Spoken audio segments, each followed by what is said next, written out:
আসলে আমরা না এমন একটা সোসাইটিতে বিলং করি যে আমাদের বাচ্চাকাল থেকেই মনের মধ্যে ঢুকায় দেওয়া হয় যে তোমাকে টাকা কামাইতে হবে। আর ফ্যামিলির সাথে মানুষের অ্যাটাচমেন্টটা না অন্যরকম থাকে। তুমি দেখবা তুমি সারাদিন অনেক মানুষের সাথে চললা ঘুরলা কথা বললা, বাট যখন কাজ শেষে তুমি বাসায় যাবা ওইটা তোমাকে যেই একটা পিসফুল টাইম দিবে, Exactly. একটা কমফোর্ট জোন দিবে, ওটা তোমাকে দুনিয়ার আর কেউ দিতে পারবে না।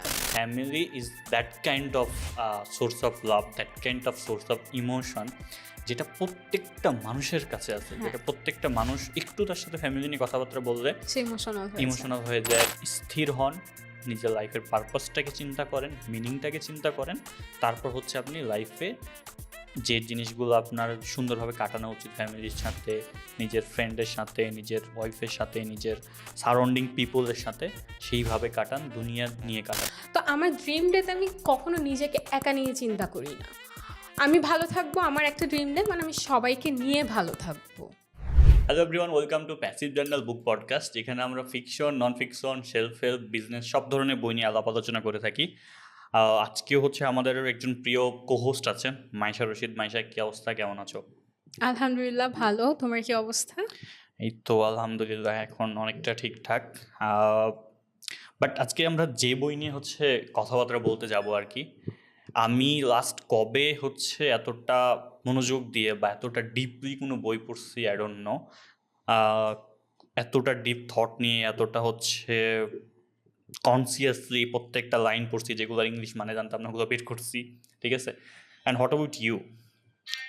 নিউ ইয়র্ক বেস্ট সেলার যে মোটিভেশন টাইপ বইগুলা, হ্যাঁ। এগুলা কিন্তু কম বেশি সব বই এক ক্যাটাগরির হয়। মানে প্রত্যেকটা বই তোমাকে কোনো কিছু করতে বলবে, স্কিল বেসড টাইপ। হ্যাঁ, মানে বাধ্য করবে করতে। যে তুমি বই পড়তেছো, ওখানে তোমাকে একটা আদেশ টাইপ কথা থাকবে যে তোমাকে এটা করতেই হবে, তোমাকে এটা পড়তেই হবে।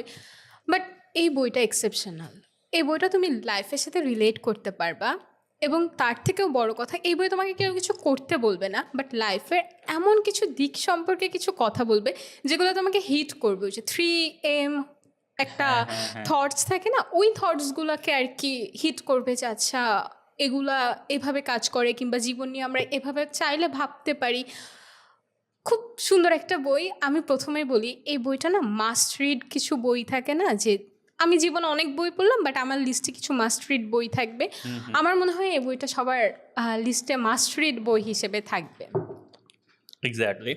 অ্যান্ড বইয়ের নাম হচ্ছে টুইসডেস উইথ মরি। মরি হচ্ছে একজন প্রফেসর, যে হচ্ছে ফিলোসফির প্রফেসর, যে হচ্ছে ফিলোসফি অ্যান্ড মেন্টাল হেলথ নিয়ে পড়াশোনা, মানে টিচার ছিলেন। অ্যান্ড ওর স্টুডেন্ট ছিল হচ্ছে মিচ অ্যালবম, আমি যদি নাম না ভুল করে থাকি। এই ভদ্রলোক হচ্ছে মরির স্টুডেন্ট। অ্যান্ড ওর ইউনিভার্সিটি লাইফ শেষ করার পর 16 বছর পর হচ্ছে মরির সাথে দেখা হয়।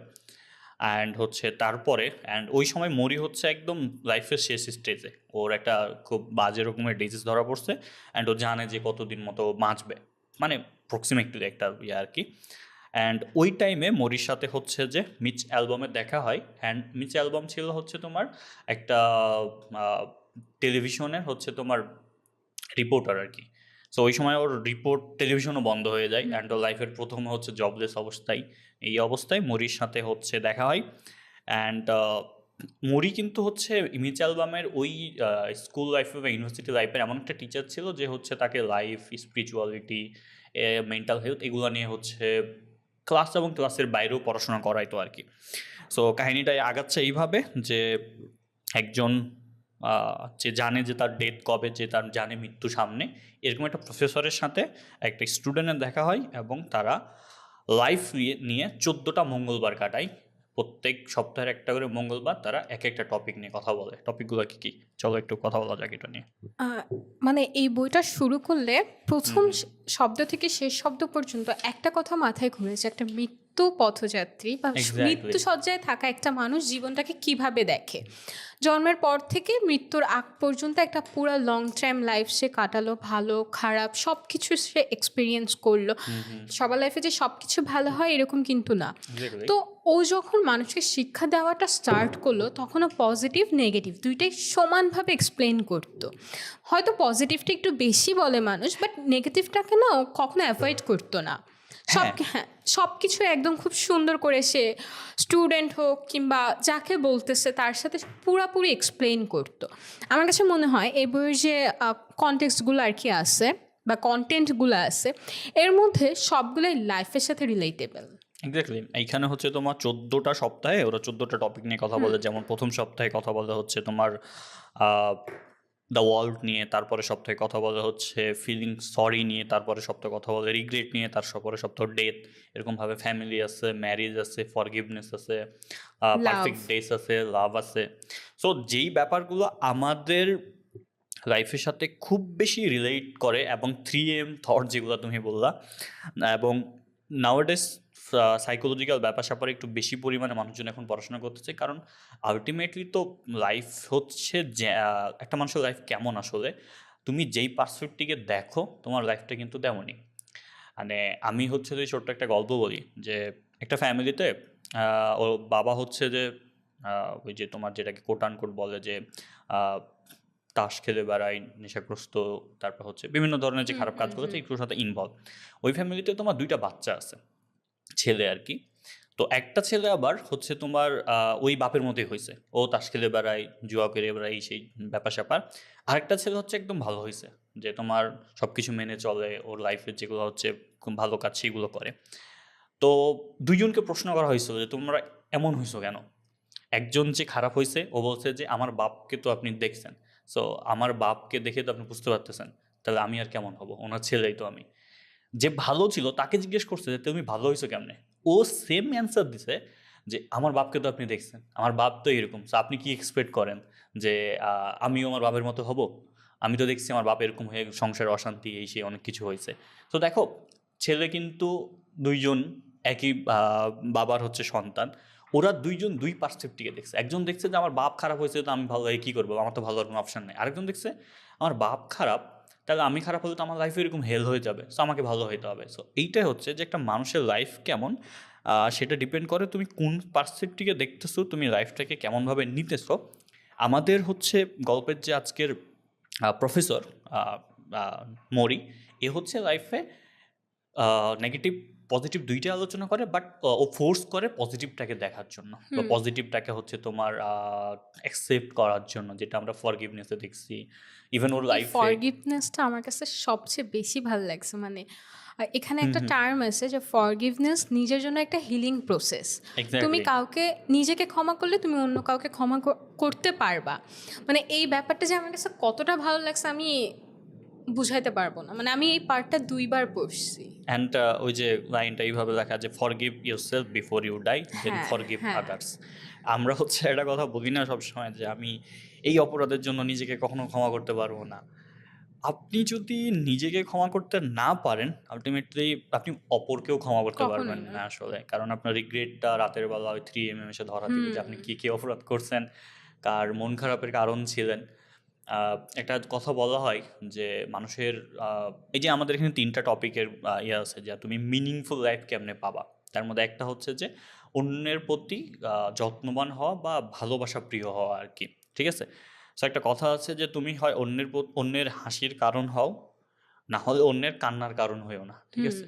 ওকে, এই এই ব্যাপারগুলো আর বইটা কি। পড়ার সময় আমার একটা জিনিস আরো ভালো হুম লাগছে হুম যে আমাদের সবার মধ্যে না এই জিনিসটা থাকে যে আমি একাই বড় হব, আমি একাই ভালো থাকবো। ম্যাক্সিমাম মানুষ অন্যেরটা চিন্তা করে না। ইভেন সে নিজেরটাই সারা জীবন চিন্তা করে যায় যে আচ্ছা আমি তো ভালো আছি, কে কিভাবে আছে এটা আমার দেখার বিষয় না। বাট এই বইটা পড়তে পড়তে এই জিনিসটা হয় যে তুমি কখনো একা বড় হইতে চাওয়াটা স্বার্থপরতা। মানে তোমার ভালো থাকার মাঝখানে তুমি চিন্তা করবে তোমার পাশের মানুষটাও ভালো আছে নাকি, সে ঠিকঠাক মতো চলতে পারতেছে নাকি, সে কি মানসিকভাবে শান্তিতে আছে নাকি। এই যে ছোট ছোট লেসনগুলা, এগুলো লাইফের জন্য খুব ইম্পর্টেন্ট। মানে সবসময় সেলফিশ থট যে একটা মানুষকে আত্মকেন্দ্রিক করে তোলে, হুম হুম এই বইটা এটাকেই ভেঙে দেয় যে তুমি সব কিছু নিয়ে চিন্তা করবা, তুমি সব কিছু নিয়ে কাজ করবা। এক্স্যাক্টলি। তোমার হচ্ছে আমরা, আমি যদি ভুল না করে থাকি, এটা হচ্ছে রতন টাটার একটা কাহিনী। ওকে জিজ্ঞেস করছিল যে তুমি লাইফে সবচেয়ে সুখী কখন ছিলা। তো বলছিল যে একটা টাইমে একটা ক্যাম্পেইনে কিছু অন্ধ বাচ্চাদের হচ্ছে আহ, চক্ষু দান করা হয় আর কি, বা ট্রিটমেন্টের মাধ্যমে চক্ষু ফেরত নিয়ে আসা হয়। তো ওই টাইমে ওকে ওখানে ডাকছিল এবং ওর ডোনার ছিল ওখানকার। তো ওই টাইমে ও যখন বাচ্চাগুলা চক্ষু হচ্ছে তোমার ঠিকঠাক হওয়ার পর পৃথিবীটাকে দেখছে, ওই যে ওদের এক্সপ্রেশন, ওই যে ওদের হাসি, ওদের ফেসের যে এক্সপ্রেশন, ওটা রতন টাটা বলছিল যে আমার লাইফের সবচেয়ে সুখী মুহূর্ত হচ্ছে ওইটা, ওই মানুষগুলোকে পৃথিবী দেখতে দেখার আনন্দটা দেখা ওদের ফেসে। সো আমরা এখানে আমরা আলোচনা করব যে আমরা আকাঙ্ক্ষিত হয়ে আমরা ম্যাটেরিয়ালের উপর ম্যাটেরিয়াল কেনাকাটা করি, যে আমরা আইফোন লাগবে, আমার একটা বড় গাড়ি লাগবে, আমি সুখী হয়ে যাব। কিছুদিন পর দেখা যায় যে ওকে আমার গাড়ি হয়েছে, আইফোন হয়েছে, বাড়ি হয়েছে, তারপরও আমি সুখী না। কারণ কি, ম্যাটেরিয়াল কখনো তোমাকে ওই ফিডব্যাকটা দিবে না যেটা তোমার হচ্ছে এই যে নেচার বা হচ্ছে তোমার মানুষ তোমাকে যে ফিডব্যাকটা দিবে। সো ওটাই আর কি, তুমি বললা যে মানে সেলফিশ টাইপের যে থট, এটা তোমাকে খুব বেশি দিন সুখে রাখবে না, বা খুব বেশি দিন তোমার মধ্যে ইনার লাভটা। আমরা তো এখনই দেখতে পাই না, এই যে দেখো বন্যার যে কাহিনীগুলো চলতেছে, মানে আমি আমার লাইফে ধরো একটা তো আমরা গণঅভ্যুত্থান পার করলাম, তারপরে এই যে বন্যা, মানে অবশ্যই আমার মনে হয় তোমারও সেম কাহিনী। তুমি লাইফে কখনো এতগুলো মানুষকে দেশের স্বার্থে, মানুষের স্বার্থে ঝাঁপাই পড়তে দেখছো?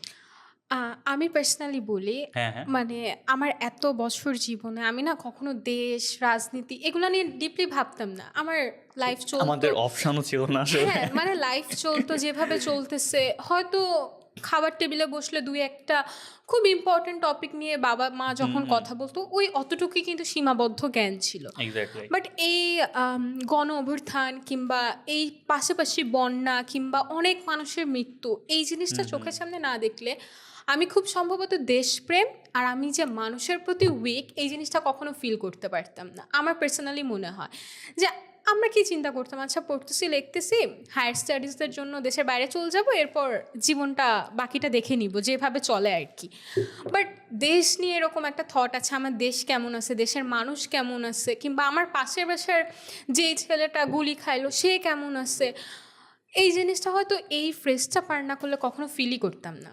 এক্স্যাক্টলি। এবং তুমি যেটা বললো আর কি, যে দেশপ্রেম, আমরা মনে হয় এই যে আমাদের জেনারেশনকেই আসলে, মানে একটা স্বৈরাচার তো এইটাই চায় যে একটা পুরো জেনারেশন রাজনীতি নিয়ে কথা না বলুক, এটা পুরো জেনারেশন হচ্ছে গভর্নমেন্ট নিয়ে কথা না বলুক, তারা তাদের নিজের লাইফ নিয়ে ব্যস্ত থাকুক, ঠিক আছে। অ্যান্ড উনি সাকসেস হয়েছিল অনেকটাই, বাট ওই যে হয় না যে অনেকগুলো পাপ করলে তোমার হচ্ছে ফল হয়, এবং এটা না হিস্টোরিক্যালি ট্রু যে হচ্ছে তোমার স্বৈরাচারের পতন হয়। হ্যাঁ। তো আমাদের হ্যাঁ, আমাদের হচ্ছে যে ব্যাপারটা দেখো, যে এটা যে আমাদের এই যে দেশপ্রেম নিয়ে যে গানগুলো, দেশের গানগুলো, এগুলো আমরা এতটা ডিপলি কখনো ফিল করি নাই। হ্যাঁ, হিট করতো না আর কি। হ্যাঁ, মানে এতটা হিট করতো। ধরো আমি তো 5ই আগস্ট হচ্ছে বাসায় ছিলাম, আমি তো আন্দোলন করে রেড টেড খাইলাম, খেয়ে আবার বাসায় চলে গেছিলাম। তো ওইখানে গিয়ে আমার 4ই আগস্ট যখন আমি কিছু মানুষকে মেসেজ দেই, আইমানকে, আমার কিছু ফ্রেন্ডকে, 5 তারিখে হচ্ছে লং মার্চ টু ঢাকা, ওই টাইমে না আমার মেসেজ দিতে যে আমার গায়ে লোম খাড়া হয়ে যাচ্ছিল, আমার কান্না পাইছে রীতিমতো, আমি কান্নাকাটি করছিলাম মেসেজ দিতে। কারণ কি, আমরা সবাই তো ভয়ে ছিলাম আসলেই যে ভাই 5 তারিখে কী হবে, যদি এলোপাথারি গুলি চালায় তাহলে তো আমাদের ফ্রেন্ড মারা যাবে, আমাদের বড় ভাই মারা যাবে, আমাদের টিচার মারা যাবে। সো এই যে একটা, তারপরও না আমি যতগুলো মেসেজ দিছি মানুষকে, কখনো কাউকে বলি না যে বাসায় বসে থাকো, ভাই আমি যেতে পারি নাই, তুমি যাও। ইভেন আমার এই যে এখনো গুজবাম্প হইতেছে ওই রাতের কথা আমি একটা শুনলে। 4 তারিখ একদম আমার বাসার সামনে আমি যখন একটা ছেলেকে গুলি খেয়ে পড়ে যাইতে দেখি, হুম, হুম। এবং তার পাশে তার ফ্রেন্ডটা, অদ্ভুত সেই চিৎকার, আমি কখনোই এই চিৎকার ভুলবো না। ওটা দেখে না আমি মেন্টালি খুব সিক হয়ে যাই, পুরা অসুস্থ হয়ে যাই কান্নাকাটি করতে করতে। এবং পরের দিন সকালে আমি যখন বারান্দায় যেয়ে দেখি প্রচণ্ড মানুষ, তাদের মাথায় বাংলাদেশের পতাকা, শরীরে পতাকা, হুম, হুম। এবং আমি এগুলো দেখে বাসার নিচে নেমে যখন দাঁড়াইলাম, হচ্ছে না মানুষরা মানে চিনে না, তাও কি খুশি, আমাদের সাথে সেই খুশি ভাগ করে নিচ্ছে। এই জিনিসটা যে লাইফে কখনো ফিল করব কিংবা দেখব নিজের চোখে, এই জিনিসটা কল্পনাও করা যায় না। আর সবচেয়ে সুন্দর ব্যাপার, আমার কাকার খুব বয়স হয়ে গেছে, সে কালকে আমাকে বলতেছে যে আমি হেঁটে হেঁটে গণভবনে গেছি। কাকা তুমি হেঁটে গণভবন গেছো, তুমি তো অসুস্থ। বলে আমি অসুস্থ, কিন্তু অচেনা মানুষ যখন আমাকে জড়ায় ধরতেছে, ভাই আমরা স্বাধীন বলে চিৎকার করতেছে, এইটা আমাকে অনেকটা সুস্থতা দান করে দিচ্ছে। লাইফের ওই যে জোশটা আসলে, ঠিক হ্যাঁ, মানে আছে। প্রত্যেকটা মানুষ ছোট থেকে বড় তারা যে মুক্ত স্বাধীন হয়েছে। আর তোমার আমার কথাই বলি, আমরা যে একটা বই নিয়ে কথা বললাম, কাউন্ট অফ মন্টি ক্রিস্টো। আমরা কিন্তু বইটা নিয়ে কথাই বলতে পারলাম না। আমার ধারণা ওই বইয়ের এপিসোডটা এই এপিসোডের আগে পাবলিশ হবে, এবং তখন মানুষ দেখবে যে বাক স্বাধীনতাটা না থাকা কত বড় একটা বন্দি জীবন, আমরা বইটা নিয়ে কোনো কথাই বলতে পারলাম না। আমি হচ্ছে আপনাদেরকে একটু বলে দেই, আমরা ওই বই শ্যুট করতে গিয়ে মাইশা বসেছিল, আমি শ্যুট করতে গিয়ে আমি ৩ বার উঠে গেছি। হ্যাঁ, আমরা কথা বলতে গিয়ে আটকে গেছি যে আচ্ছা এটা কি রাখবো, এটা রাখলে তো এই সেটাই। ঝামেলা এই ঝামেলা। So but count of Monte Christo হচ্ছে যে মাস্ট রিড এবং মাস্ট ওয়াচ একটা এপিসোড হবে আপনাদের জন্য। ওই যে ধরো এই যে মানুষগুলো আমরা আন্দোলন করেছি কিংবা আমরা সাথে ছিলাম, যারা হচ্ছে বন্যার্তদের নিয়ে কাজ করেছে, এই মানুষগুলা এদের লাইফে যেই ভ্যালুটা পাইলো, এটা না কোনো জিনিস তাদেরকে দিতে পারবে না। আসলে। যেই লাভটা ফিডব্যাক পাইলো, যে হচ্ছে এক্সপ্রেশনটা ওরা পাইলো, যে ইমোশনটা ওরা গ্যাদার করলো, এই ইমোশনটা ওদেরকে আজীবন একটা সুখের অনুভূতি দিবে, আজীবন একটা পজিটিভ দিকে মুভ করবে, ঠিক আছে? কারণ ওই যে মানুষটা আন্দোলন করছে, যে মন থেকে আন্দোলন করছে, ও না কোনোদিন আর দেশ নিয়ে খারাপ কিছু করবে না, ও না দুর্নীতি করবে না। আমার আমার আমার ব্যক্তিগত বিশ্বাস। আচ্ছা। অনেকে মাইন্ড চেঞ্জ হতে পারে, বাট যে আসলে এই দেশের জন্য রক্ত দিল, যে দেশের জন্য হাত ভাঙলো, অনেক মানুষ মারা গেল, আমরা আবু সাইদ, মুগ্ধ, অনেক অনেক নাম না মানুষ জানা আছে, অনেক। নাম নামার জন্য অনেকেই আছে। এই মানুষগুলোর চেহারা যখন আমাদের সামনে ভেসে উঠবে, আমরা আশা করি আমরা দুর্নীতি করব না, আমরা আশা করি আমাদের দেশ নিয়ে আমরা পজিটিভ ভাববো, আমরা আশা করি আমরা দেশ গড়বো আর কি। মানে আমরা তো বই থেকে একটু ডিটাচ হয়ে যাচ্ছি, বাট সত্য কথা, আমরা আমাদের কোনো জেনারেশনই চিন্তা করি নাই যে আমরা দেশকে নিয়ে ভাববো, আমরা দেশের আসলে হয়ে কাজ করবো। মানে দেশের প্রত্যেকটা মানুষ দেশকে নিয়ে ভাবতেছে। এক্স্যাক্টলি।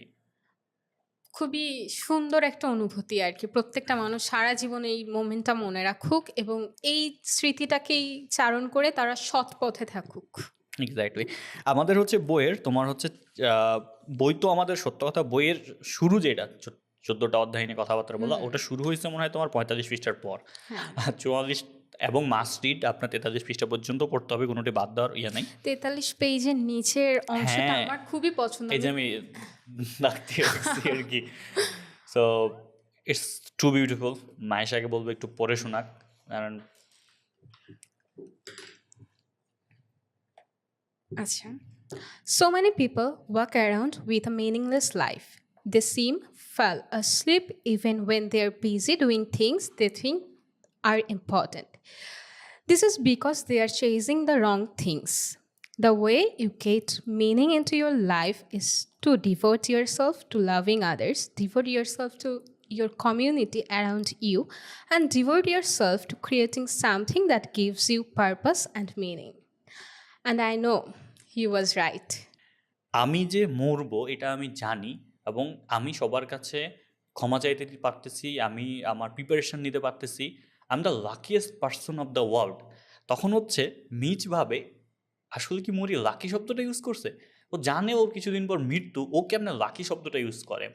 দ্যাটস দ্য কজ আমি বলি যে পজিটিভনেসটা এত পরিমাণে স্প্রেড করা ট্রাই করছে, এবং মরি হচ্ছে যে এইটার অ্যান্সার দিল যে মিচ আমি তো লাইফে মরবো এটা আমি জানি, আমি এখন প্রিপারেশন নিতে পারতেছি, আমি মানুষের কাছে ক্ষমা চাইতে পারতেছি। এটা পৃথিবীর কয়জন মানুষ পারে, কয়জন মানুষ তার মৃত্যুর জন্য প্রিপারেশন নিতে পারে? So I am the luckiest person. এইটা নিয়ে তুমি কি বলবা? আহ, এই বইটা পড়ার সময় না, ওই যে আমি প্রথমে একটা কথা বলছিলাম যে মৃত্যুসজ্জায় থেকে একটা মানুষ হুম, হুম। জীবনকে কি দেখে, কিংবা আমি জানতেছি হয় আমি আজকে রাতের মধ্যেও মরে যেতে পারি কিংবা আমি 1 বছরও বেঁচে থাকতে পারি, আমার ঘুম থেকে উঠে প্রথম কাজটা কি হবে। আমি এই কোশ্চেনটা তোমাকেও করছিলাম যে রমজান, তুমি জানতেছো তুমি মারা যাবা, তোমার প্রথম চিন্তা কোনটা থাকবে? তো একটা মানুষ মরার আগে অনেক কিছু চিন্তা করতে পারে, সে একটা লং লাইফ কাটায় ফেললো, চারপাশে এত মানুষ এত কাজকর্ম করছে, ভুল ভালো সব কিছুই থাকে, হুম, হুম। বাট এই মানুষটা সে তার ভুলটাকে এক পয়েন্ট পয়েন্ট করে সব ভুলগুলোকে শুধরায় নিল, সলিউশন বের করলো, পজিটিভভাবে সেটা সলভ করলো, এবং সে আরেকজনকে বলতেছে যে আমি মরে যাব এবং আমি প্রত্যেকটা মানুষের কাছে আমার যে ভুলগুলো মনে হয়েছে এটা সলভ করতেছি, কিংবা আমি প্রত্যেকটা মানুষের কাছে ক্ষমা চাচ্ছি, প্রত্যেকটা যে কাজগুলো মনে হয়েছে যে করার সময় ভালো খারাপ মনে হয় না, করার পর বোঝা যায় অ্যাকচুয়ালি আমি কাজটা কী করলাম, এই সিচুয়েশান থেকে সে তার প্রত্যেকটা ছোট ছোট কাজ সলভ করলো, সব মানুষের সাথে তার বন্ডটা ঠিক করলো, এবং সে মৃত্যুর জন্য নিজেকে প্রস্তুত করে ফেললো। এই বইটার খুব সুন্দর একটা দিক যে সৃষ্টিকর্তার প্রতি যে বিশ্বাসটা, হুম, হুম। মানে এটা বলে বোঝানো যাবে না যে বইয়ের মাধ্যমে তুমি সৃষ্টিকর্তার প্রতি একটা কৃতজ্ঞতা প্রকাশ করতেছো, তুমি সৃষ্টিকর্তার প্রতি ব্লেসিং, তার যে ব্লেসিংটা তুমি পাচ্ছ এটার জন্য তুমি খুশি থাকতেছো এবং তুমি মানুষকে বলতেছো যে তুমি তোমার সৃষ্টিকর্তার প্রতি বিশ্বাস রাখো, সে তোমাকে ইচ অ্যান্ড এভরিথিং সলভ করে দিবে এবং তোমাকে একটা ওয়ে দিয়ে দিবে। এই ব্যাপারগুলো খুব ডিটেইলে বইটাতে লেখা, মানে বলে কিছু জিনিস আছে না এক্সপ্রেস করা যায় না, পড়ার সময় ফিল করা হ্যাঁ, যায়। হ্যাঁ।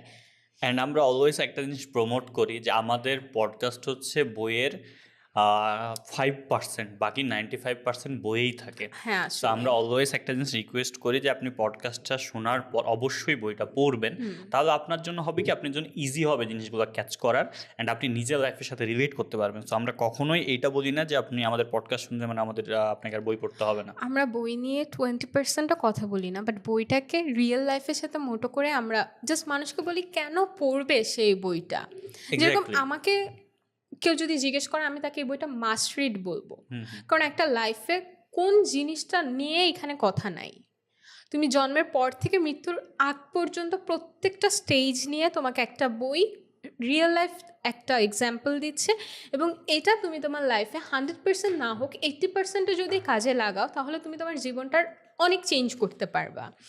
সেলফ হেল্প বুক সাধারণত এই ধরনের হয় না। সাধারণত আজকে একটা হ্যাঁ। বই প্রায় 25 কিংবা 27 বছর আগের একটা বই নিয়ে তুমি আর আমি কথা বলতে বসছি। হ্যাঁ, এটা 97 এর পাবলিশ আর হ্যাঁ, কি। হ্যাঁ, 97, ওকে। নাইস। আমাদের হচ্ছে ফরগিভনেসের ওই গল্পটা আমরা একটু আলোচনা করতে চাই দর্শকদের সাথে। যেমন হচ্ছে নরম্যান হচ্ছে মরির ফ্রেন্ড আর কি।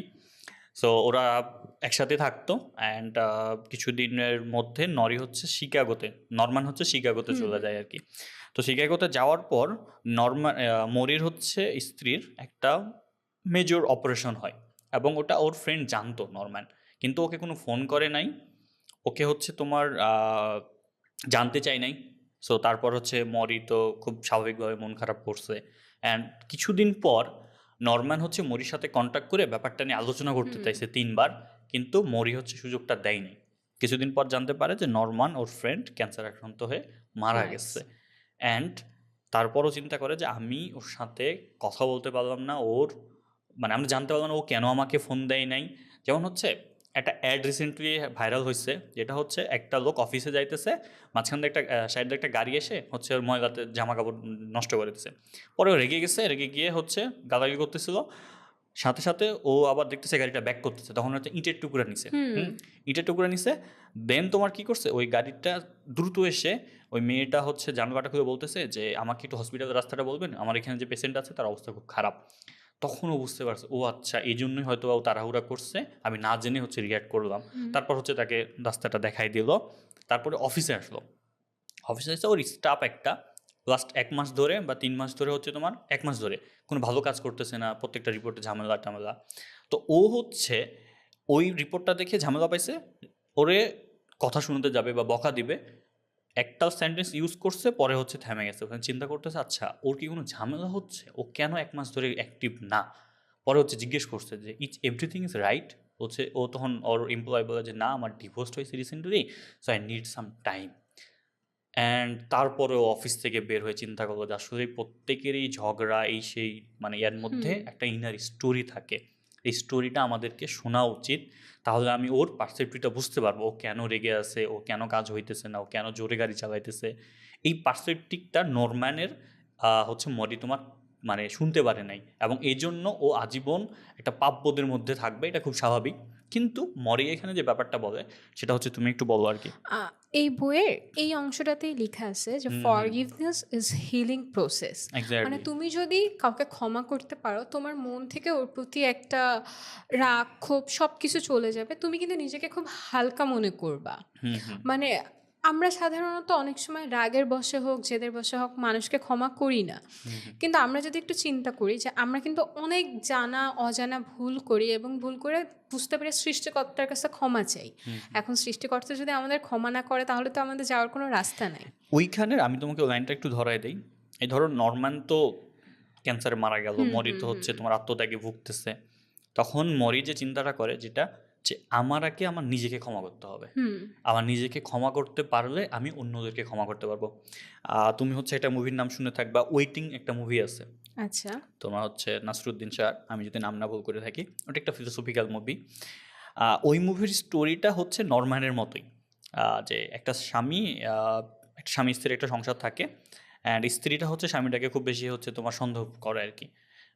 এবং তারপর একটা ট্রিপে যায়, ওই ট্রিপে হচ্ছে তোমার সন্দেহ করে, অ্যান্ড আমি পুরোপুরি মনে নাই, হয়তো অ্যাক্সিডেন্ট করে, তার স্বামী হচ্ছে তোমার কথাবার্তা বলার শক্তি হারায় ফেলে, অ্যান্ড ওর স্ত্রী হচ্ছে পুরা ডিজাস্টার হয়ে যায় এবং ডিস্ট্রয় হয়ে যায়, ওর লাইফ আর কিছু নাই। এইখানে তোমার হচ্ছে 4-5টা স্টেজ আছে, অ্যানাটমি অফ গ্রিফ, হুম। মানে তোমার দুঃখবোধ বা ব্রোকেন হার্টের 5টা স্টেজ আছে। প্রথমে হচ্ছে তুমি ডিনাই করবা যে তোমার সাথে, আমার সাথে এটা কেন হয়েছে, এটা আমার সাথে হতে পারে না, ঠিক আছে, এই ধরনের ডিনাই করবা।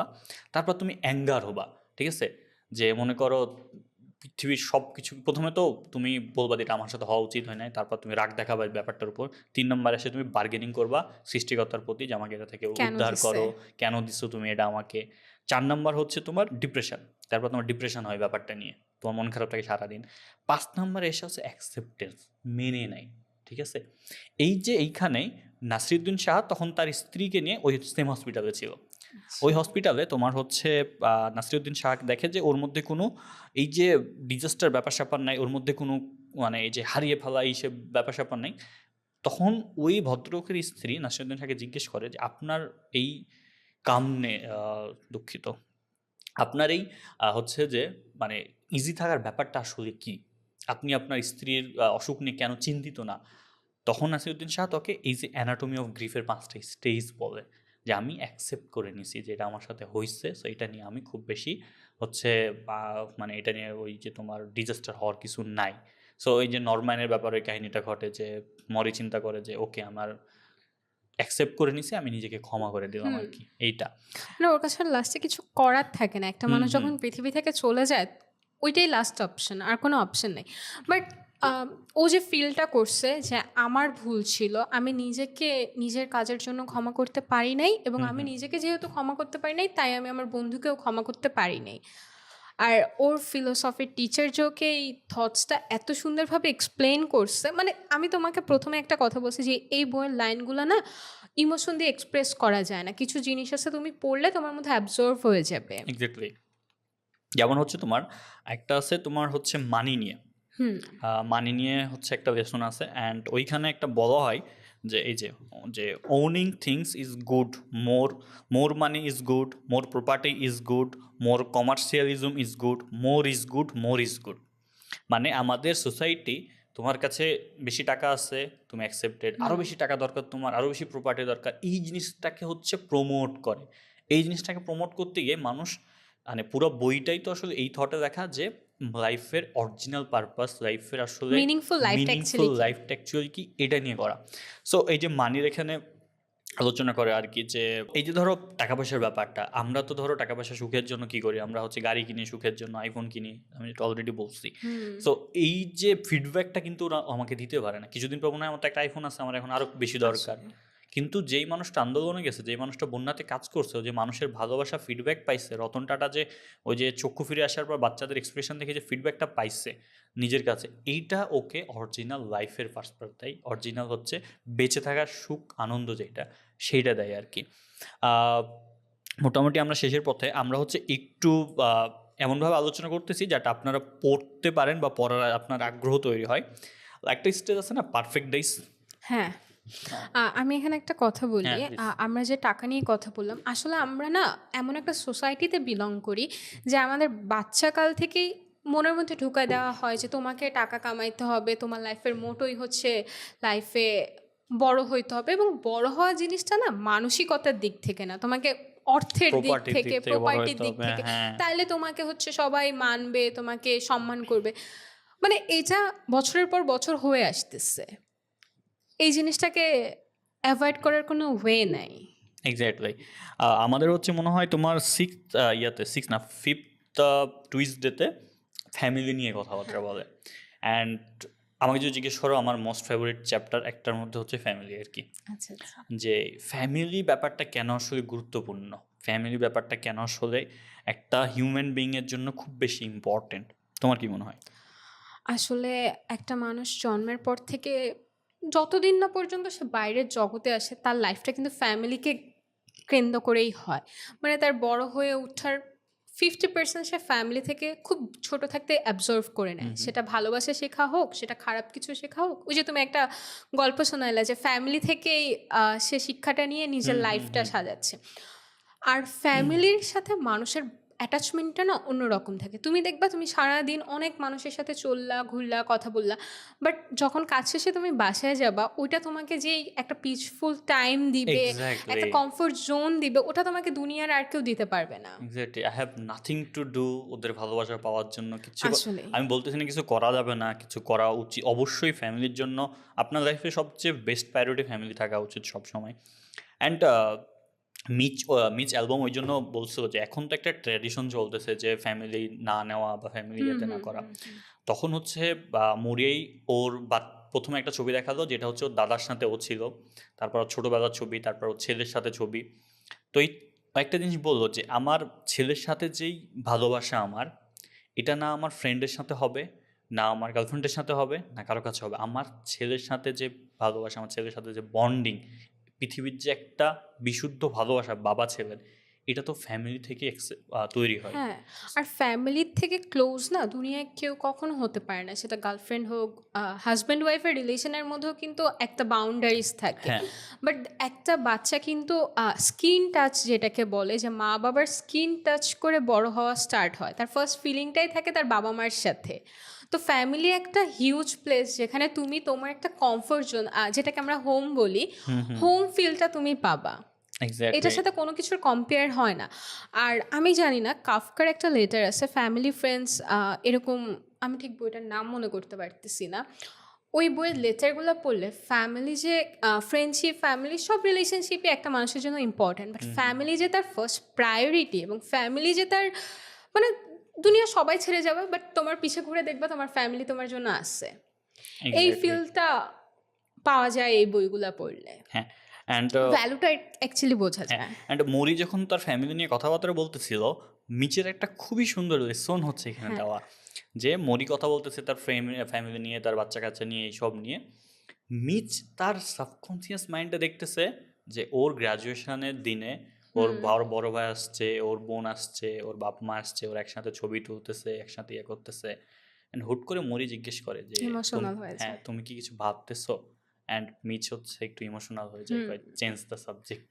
মানে family is that kind of source of love, that kind of source of emotion, যেটা প্রত্যেকটা মানুষের কাছে আছে, হ্যাঁ, যেটা প্রত্যেকটা মানুষ একটু তার সাথে ফ্যামিলি নিয়ে কথাবার্তা বললে সে ইমোশনাল হয়ে যায়। ইমোশনাল হয়ে যায়। আমাদের বাপ মা, আমাদের ইভেন আমার নিজের হচ্ছে আমি আমার দাদাকে দেখি নাই, আমার আমিও আম্মুও দেখি। দেখে নাই, তোমারও? আমার আম্মুও দেখে নাই। আচ্ছা।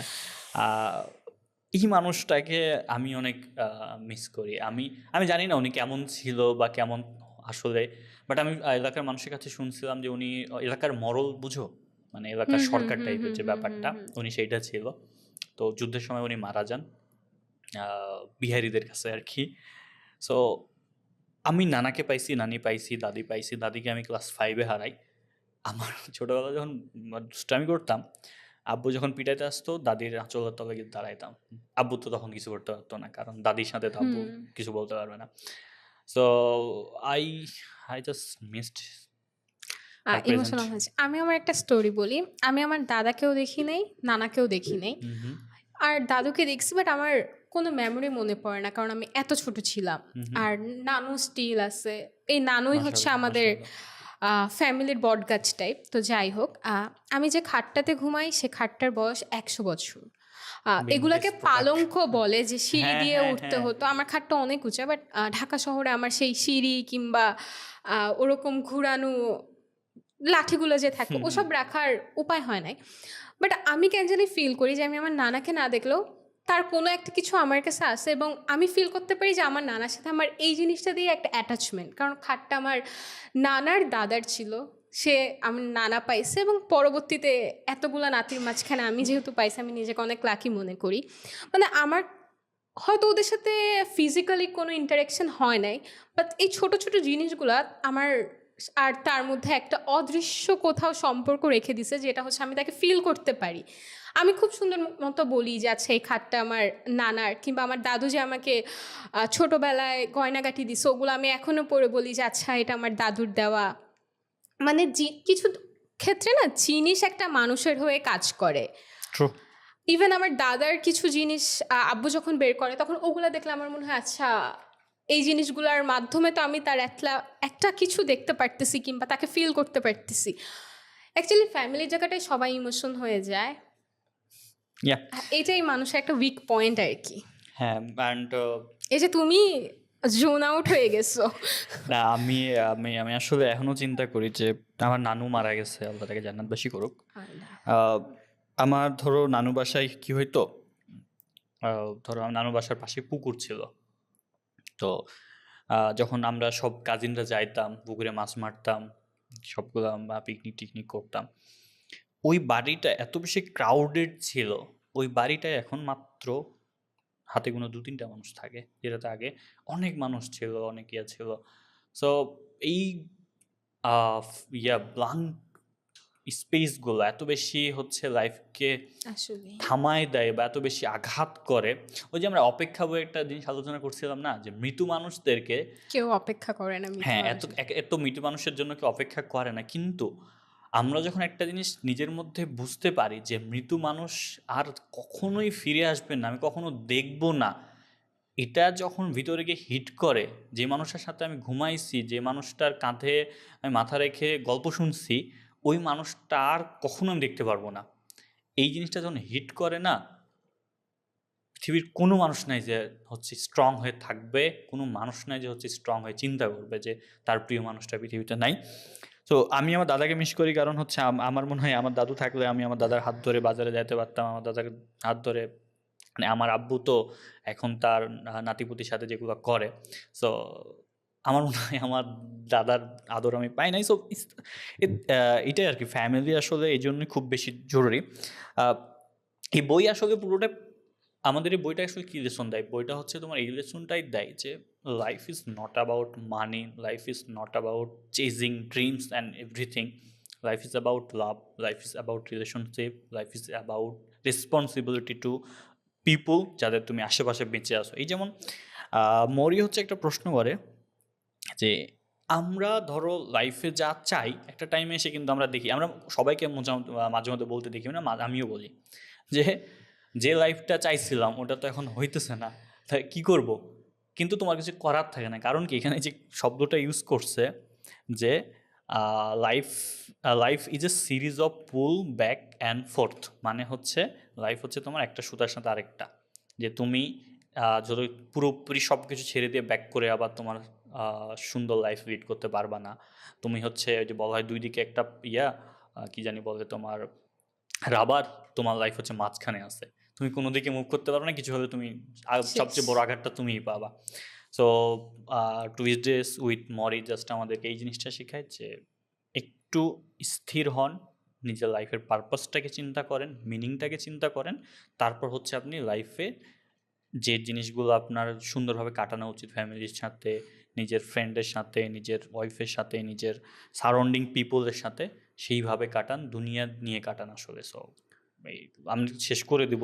আমার কাছে মনে হয় কি এই বইটা পড়ার সময় দুইটা মানুষের কথা শোনা যায়, একটা ইয়াং এজ যে লাইফটাকে খুব হ্যাঁ। কালারফুল দেখতেছে, আরেকটা এজ যে সব কিছু দেখে এসে হোয়াট ইজ লাইফ এটা ফিল করছে। অ্যান্ড তাকে হচ্ছে এটা হ্যাঁ, lesson মানে দিতেছে। দুইটা মানুষের লাইফ পুরো সেম, কারণ একটা ইয়াং এজে একটা মানুষ সব কিছু কালারফুলি দেখে, বাট যখন একটা লাইফ শেষ হয়ে যাচ্ছে এবং সে লাইফের প্রত্যেকটা স্টেপ পার করে চলে আসছে, তখন সে তার পিছে যে মানুষগুলো আছে তাদেরকে বলতেছে যে তোমরা এখন যে লাইফটা কাটাচ্ছ, তোমরা যে টাকার পিছে ঘুরতেছো, ড্রিমকে চেজ করতেছো, তোমরা ভাবতেছো এটাই লাইফ, বাট কখনোই এগুলো লাইফ না। তোমার লাইফের প্রত্যেকটা জিনিস সেম একটা ইম্পর্টেন্সে থাকবে, সেটা হোক টাকা পয়সা, সেটা হোক সম্পর্ক, দায়িত্ববোধ, মানে যেটাই হোক না কেন লাইফের সব কিছুর ব্যালেন্স প্রয়োজন। কোনো কিছুই এটাকে আমি বেশি প্রায়োরিটি দিব, এই জিনিসটা একটু কম করি, এই জিনিসটা না। রেসপন্সিবিলিটি প্লাস নিজের ড্রিম দুইটাকে ইকুয়ালি দেখতে হবে। এক্স্যাক্টলি। ধরো 13 টুইসডেতে একটা ব্যাপার নিয়ে আলোচনা করা হয় যেটা হচ্ছে পারফেক্ট ডেইস। তাকে প্রশ্ন করা হয় মরিকে যে তোমার লাইফের একটা পারফেক্ট ডেজ কেমন হবে? তার আগে বলো, ধরো আমি তোমাকে একটা অপশন দিলাম, তুমি আগামী আজকে কয় তারিখ, আজকে ধরো তোমার, আচ্ছা ধরো সেপ্টেম্বর মাসের 5 তারিখ বা সেপ্টেম্বর মাসের 2 তারিখ, তুমি তোমার ড্রিম লাইফ লিড করতে পারবে একটা দিনের জন্য। তোমার ড্রিম ডেটা কেমন হবে বলো, একদম সকালবেলা ঘুম থেকে ওঠা থেকে শুরু করে। আচ্ছা, আমি আমার প্রত্যেকটা ড্রিম একদম ডে, ক্যাজুয়ালি আসো, হ্যাঁ, প্যারা নেই। প্রত্যেকটা ড্রিম ডে বা আমি যখনই ভালো কিছু চিন্তা করি, হ্যাঁ, আমি আমার ফুল ফ্যামিলিটাকে চিন্তা করি। আমার ফ্যামিলি বলতে nice. কিন্তু আমার বাবা মা ভাই না, আমার নানির বাড়ির, যেহেতু আমরা সবাই পাশাপাশি থাকি, ওদেরকে চিন্তা করি। তারপর আমার চাচাতো ভাই বোন চাচারা, এদেরকে চিন্তা করি। এবং আমার প্রত্যেকটা ভালো মুহূর্তগুলা আমি ওদেরকে কেন্দ্র করে কাটাইতে চাই। কারণ আমার কাছে মনে হয় কি, পরীক্ষার রেজাল্ট দিল, আমরা সবাই হ্যাপি হই। এই জিনিসটাতে আমি হ্যাপি হচ্ছি যে আচ্ছা আমি অনেক কষ্ট করছি, আমি একটা ফিডব্যাক পাচ্ছি। বাট যখন আমি আমার এই ফিডব্যাকটা সবার সাথে ভাগ করে নিব এবং আমি ওদের মুখেও হাসি দেখবো যে আমার একটা ভালো কিছু হলে আমার মা খালারা কিংবা চাচারা বলতেছে আচ্ছা আমার ভাস্তি এটা করছে, আমার ভাগ্নি এটা করছে, ওই যে ওদের যে খুশিটা, ওই জিনিসটা আমাকে খুব হিট করে। তো আমি আমার প্রত্যেকটা ভালো হোক খারাপ হোক, ওই জায়গাগুলোতে আমার বাবা মার সাথে সাথে আমি আমার ফ্যামিলিটাকেও দেখি। তো আমার ড্রিম ডেতে আমি কখনো নিজেকে একা নিয়ে চিন্তা করি না। আমি ভালো থাকবো, আমার একটা ড্রিম ডে মানে আমি সবাইকে নিয়ে ভালো থাকবো। নাইস। What about my? তোমাকে আমি কতক্ষণ আগে জিজ্ঞেস করছিলাম। আমি আসলে আমার ড্রিম ডেটা একটু কঠিন। আমি প্রথমত ক্যান্সারে মারা যাওয়া আমার ভাস্তি, আমি আয়েশাকে ব্যাক চাইবো। আমার দাদুকে আমি দেখতে চাই না, আমি আমার দাদুকে ব্যাক চাইবো। এইটা আমি আমার নানুকে ব্যাক চাইবো। দেন আমি আমার গ্রামের বাসায়, যে বাসাটা আমার হচ্ছে নদীর ধারে, আমি চাইবো সেটা হচ্ছে একটা বর্ষাকাল হবে এবং সেটা সকালবেলা বৃষ্টি হবে, বাদবাকি দিনটা একটু আচ্ছা। মেঘলা থাকবে। আমি একটা কথা বলি, তুমি ড্রিম ডেতে আলাদিনের চেরাগের মতো অপশন দিছিলা? না, আমি যদি এই অপশনটা দিতা তাইলে প্রত্যেকটা মানুষই তার হারায় যাওয়া সবাইকে পাইতে চায়। আমার ড্রিম আমি চিন্তা করতে পারি না ওই কয়টা পার্টিকুলার মানুষের? মানুষগুলো আচ্ছা। ছাড়া। হ্যাঁ, মানে আমি আসলে কখনো চিন্তাই করতে পারি না। সো ধরো বর্ষাকাল হবে, সকালবেলা একটু বৃষ্টি হবে, আমার গ্রামের বাসা হবে নদীর ধারে, অ্যান্ড তুমি যেটা বললা it's the same kind of things.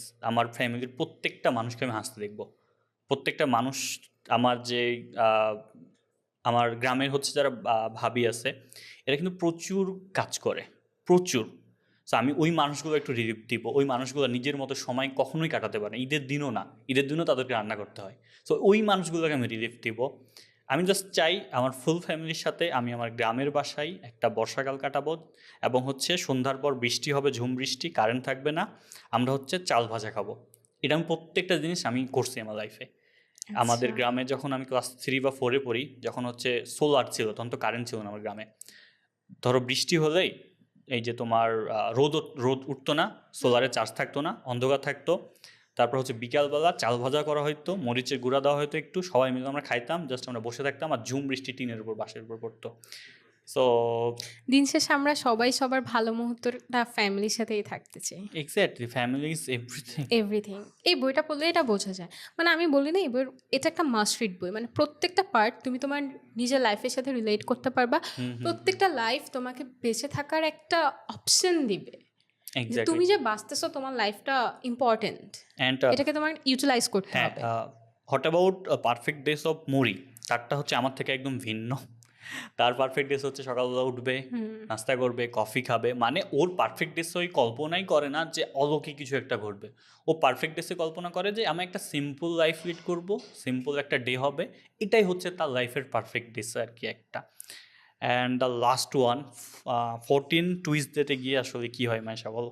And the last তুমি শেষ করো। কনভারসেশন।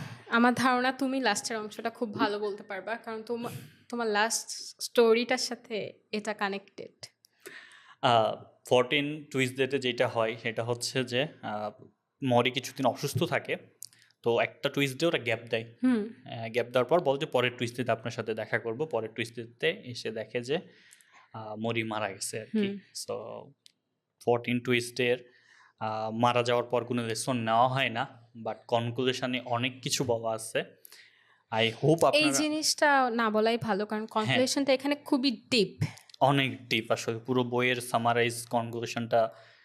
অ্যান্ড তোমাকে সবসময় ওই 14টা সপ্তাহের ব্যাক করাই দিবে যে লাইফের আসলে এই 14টা সপ্তাহে যে বিষয়গুলো নিয়ে কথা বলছি, প্লিজ এগুলোকে পজিটিভ দেখা শুরু করো। এই যে টুইসডে 14টা লেসন তার লাইফে যদি সে ইউটিলাইজ করে এবং পজিটিভলি চিন্তা করে, তাহলে তার লাইফটা আগের চেয়ে বেটার কাটবে। অ্যান্ড হোপফুলি মিচ অ্যালবাম সেটা শুরু করেছিল, অ্যান্ড মিনিংফুল লাইফ কাটবে অ্যাকচুয়ালি। মিনিংফুল একটা পারপাসফুল লাইফ আর কি। সো আমরা অলওয়েজ বলে থাকি যে আমাদের বইয়ের 5% আমরা আলোচনা করি না, বাকি 90% আলোচনা বইয়ের মধ্যে থাকে। সো অবশ্যই আপনারা বইটা পড়বেন। অ্যান্ড আমার আর মাইশার দুজনেরই আসলে মাস্ট রিডেড লিস্টের মধ্যে এটা থাকে। অ্যান্ড আই এম শিওর এই বইটা আমি আরও কয়েকবার পড়বো, এমনিতেও বেশ কয়েকবার লাইন টাইন দেখে পড়া হয়েছে। এই বইয়ের What লাইনগুলো about you? অ্যাকচুয়ালি লাইফকে এতটা রিলেট করে এবং হ্যাঁ। এতটা ইম্প্যাক্ট ফেলে। আর ওই যে 3 AM থটসে আমাদের কত কিছু চিন্তা আসে না, যে আচ্ছা আমি হয়তো ওর সাথে খারাপ করছি, হয়তো ও আমার সাথে খারাপ করছে, কিংবা আমি চাইলে আমার লাইফটাকে অন্যভাবে সাজাইতে পারতাম। প্রত্যেকটা জিনিসের সলিউশন না হোক, অ্যাটলিস্ট একটা আইডিয়া এই বইটা ইটস সবাইকে দেয়। Never too late. হ্যাঁ। এই বইয়ের যেটা বল, ইটস নেভার টু লেট। এটার একটা গল্প আছে। অনু তারেক ভাইকে তো আমরা সবাই চিনি, একটা ফেমাস ট্রাভেলার। উনি হচ্ছে হিমালয়ের একটা পাহাড়ে একটা ট্রেকিংয়ে গেছিল আর কি, ওনার কাছ থেকে গল্পটা শোনা। ওখানে গিয়ে উনি দেখে যে একটা লোক 60 বছর পর্যন্ত জব করছে, ফ্যামিলি ট্যামিলি সব কিছু সামলাইছে, 60 বছর পর হচ্ছে রিটায়ার করছে। রিটায়ার করে ও হচ্ছে এখন ট্রাভেল করতেছে, ও হচ্ছে তোমার পাহাড়ে উঠতেছে। অ্যান্ড ও 60 বছর বয়সে গিয়ে অনুভব বলতেছে যে ওইভাবে আমাকে এক্সপ্লেন করতেছে যে আমি আমার লাইফ বাঁচা শুরু করছি মাত্র। মানে একটা মানুষ 60 বছর বয়সে গিয়ে হচ্ছে তোমার বাঁচা শুরু করছে, ড্রিমকে চেঞ্জ করতে ড্রিম পারছে। চেস করা শুরু করছে। So it's never too late, start your dream life, start your meaning and purposeful life. আসলে সো টাটা, অবশ্যই ভালো থাকবেন অ্যান্ড অবশ্যই বইটা পড়বেন, আমাদেরকে জানাবেন কেমন লাগলো। আল্লাহ হাফেজ। আল্লাহ হাফেজ।